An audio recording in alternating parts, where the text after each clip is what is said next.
સાવરકુંડલામાં અનરાધાર વરસાદ 24 કલાકથી શરૂ છે। 24 કલાકમાં 3 વખત નાવલી નદીના તમામ પુલો છે એ ઓવરટોપિંગ થયા છે।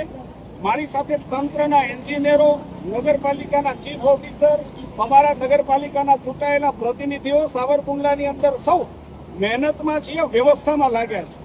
રસ્તાને બ્લોક પણ કરાવ્યો છે। જ્યાં સુધી મહુવા વિસ્તારથી આવતો નેશનલ હાઈવે છે એમાં પણ 2 જગ્યાએ જે ડાયવર્ઝન છે એમાં પાણી હોવાને કારણે એ રસ્તો પણ અત્યારે તત્કાલ માનહાનિ ન થાય, કોઈ માનવને ક્ષતિ ન પહોંચે એના માટે બંધ કરાવ્યો છે। રાજુલાથી આવતો રોડ, રાજુલામાં પણ સાવરકુંડલા કરતા અનેક ગણો વધારે વરસાદ છે, તમામ નદીઓ ભરપૂર આવેલી છે, ત્યાં પણ જે હાઈવે, સ્ટેટ હાઈવે પણ ડિસ્ટર્બ છે।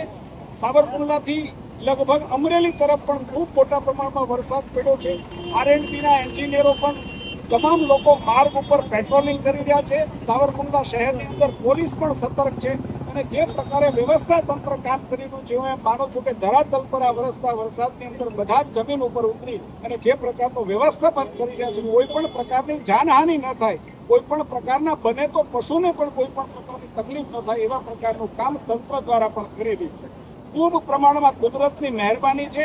મેં પહેલી વખત નાવલીને 24 કલાકમાં 3 વખત જે દ્રશ્યો તમે જોવો છો, અત્યારે પુલ ઉપરથી પાણી જાય છે એવા પ્રકારના દ્રશ્યો મેં પહેલી વખત જોયા છે।